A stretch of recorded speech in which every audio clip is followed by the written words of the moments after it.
The teachings of truth was in his mouth, and injustice was not found on his lips.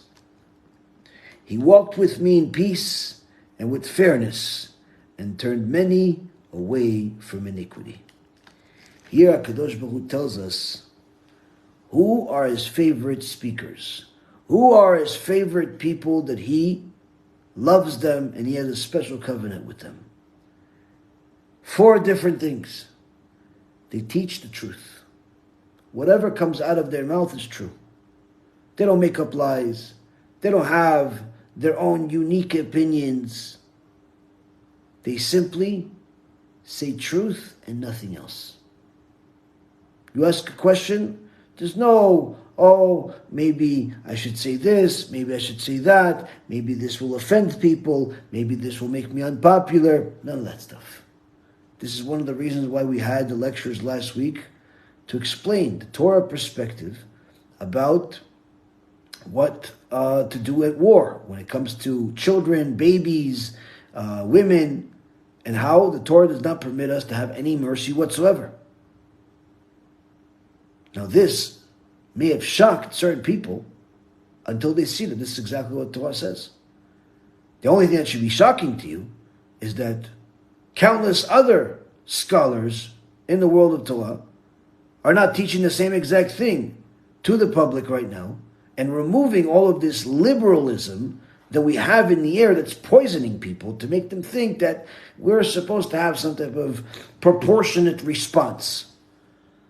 This demented liberalism and just senile type of thinking. A person must always say the truth and never think of what his interest is, what his opinion is, what this or what that is. Truth or nothing. The second thing, HaKadosh Baruch Hu says, injustice was not found on his lips. You're not going to find Pinchas or anyone that's following in his footsteps do anything that's going to desecrate the name of God, that's going to defile the word of God, that's going to change the word of God in any way, shape, or form. No injustice.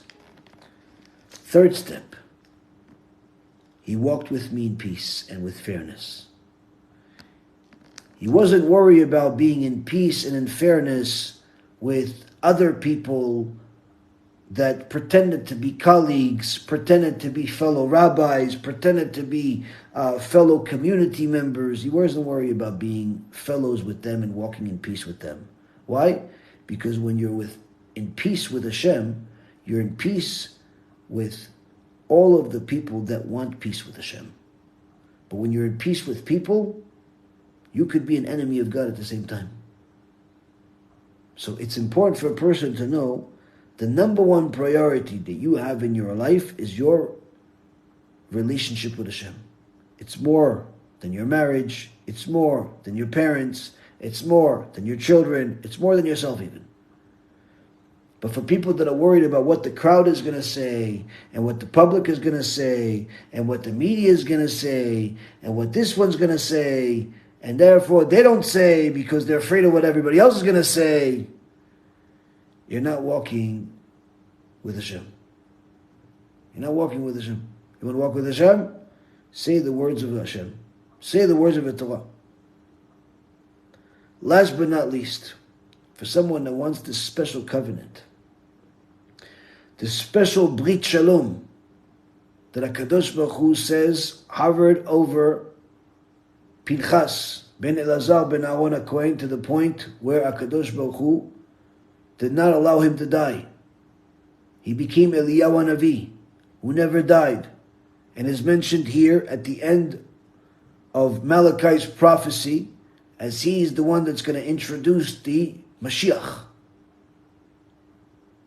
He is the prophet. There has to be a prophet that introduces the Mashiach, that makes him Mashiach. Mashiach is to put the oil, special oil, but that has to be done by a prophet. Since there's no prophets in the world, what did Hashem do? There is a prophet in the world. His name is Eliyahu Navi.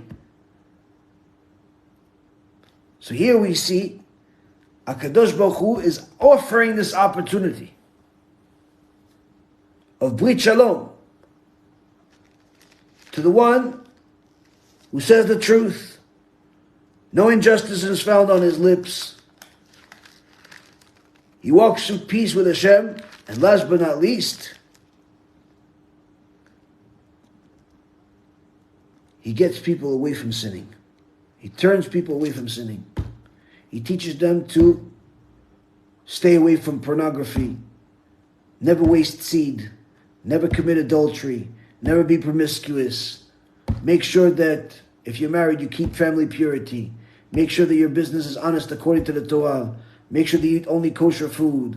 Make sure that you observe Shabbat exactly like the halacha. Make sure that you're charitable with your donations and your assets, no less than what's required by the Torah. And needless to say, push yourself as much as you can to do it more and more.